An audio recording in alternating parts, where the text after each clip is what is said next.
Hi, my name is Steve. In this two-part video, I'm going to be building little wooden gift boxes, and they open up and they've got a nice lip for the lid to fit. Now, I picked this technique up in a woodworking book a number of years ago, and it's a great technique. So I want to spend most of the video really just showing you how to make this nice lid and have it fit just perfectly onto a box using just a router. For this one, I used scrap pieces of lace wood, and I put an ebony inlay in there. And of course you can make these any size you want, and it's a great project. You can get one done in a day, and I'll get started. And to start out, I took that 3/4 inch piece of lace wood and resawed it on the bandsaw, so I have two pieces, and then ran them through the planer a couple of times to get them down to about 3/8 of an inch thick. And accounting for the snipe on the ends, which I will have to cut off, I'm going to measure this out and figure out what size I want to make the box. The nice part about making these is that you can make them whatever size you want. In this case, I've got about 12 inches of usable space I can use here, and with that I need 4 sides. So I think actually I'm going to just make them 3 inches square, this box, and then that'll give me an extra 3 inches on each side that I can use just for running tests when I go through the router. Since this is a scrap wood project, I found another piece of lace wood that I had previously planed down to. It looks like a little more than an 1/8 of an inch, a little bit thicker. So I'm going to use that for the top. I thought about using some maple, but this is a little scrap I probably won't use for anything else, so I might as well use it now. And for the bottom of the box, I'm just going to use 1/4 inch plywood. Because this is going to get covered up on each side, and so it doesn't need to be anything fancy.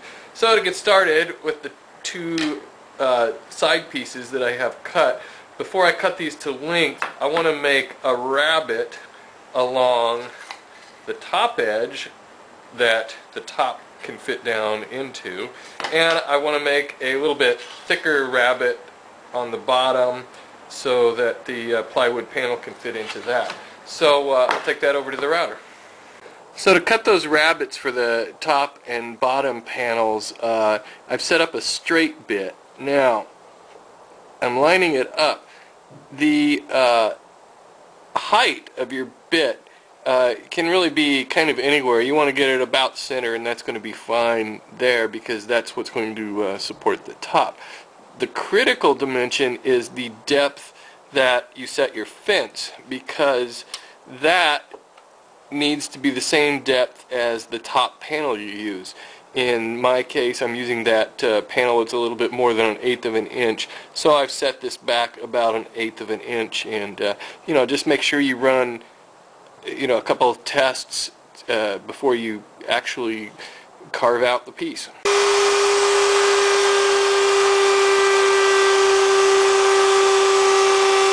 And with that rabbet cut, I can take my top panel and just make sure that it's going to fit nicely, and it looks like it will.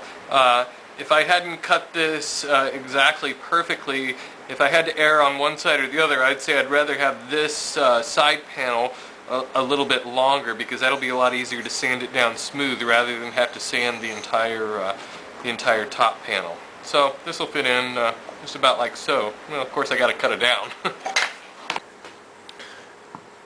The first really critical cut is the groove. Now this is going to make up the lid. So in my case, I set this up to where this is the top, and I set the groove down about 5/8 of an inch. Doesn't really matter where it goes. This is going to determine the depth of the top of the box. So what you want to do is, when you cut that out, and this is just a test on one end of my workpiece. I'm glad I had a little extra room so I could run these tests. But you can see how I cut both sides just to see if I could make that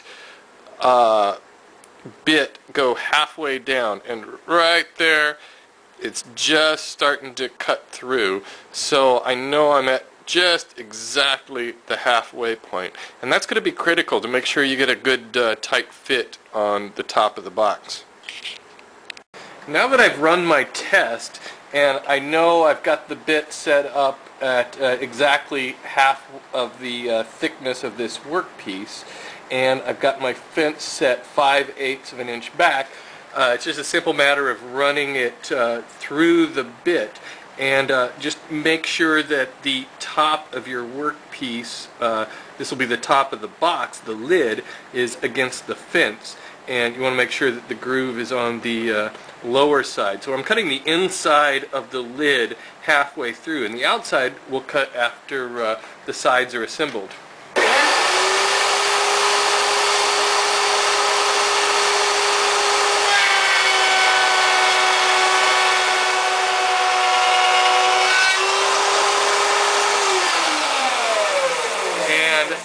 That gives me the groove that goes halfway through, and now I can do the other side.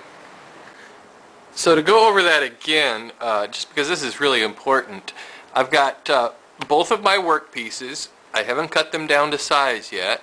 I've cut a groove, a rabbet on the bottom that will hold the plywood panel, and I've cut a rabbet on the top piece for the top panel. The groove is exactly halfway through the depth of the workpiece, and I've set mine down about 5/8 of an inch. So this is going to be the top of the box. So now I can go ahead and start cutting it out and assembling. Now I've cut all the sides down to size, and it's square. Each side is 3 inches long, and I've got it held together with rubber bands right now. That's the same technique I used on my picture frame box, which is you can watch the video of that also on YouTube. So now it's just a matter of cutting out this top piece and of course the bottom piece to size, but I always like to do the sides first before I do the top and bottom panels of projects like this, because it's a lot easier to cut those down to size rather than try to cut the sides down to an exact length. Now I've inched my way down on these pieces so that the bottom fits and the top piece will fit in just like so. And I've glued everything up and clamped it together just using rubber bands, but I haven't glued in these panels. I just used those so I could keep it square.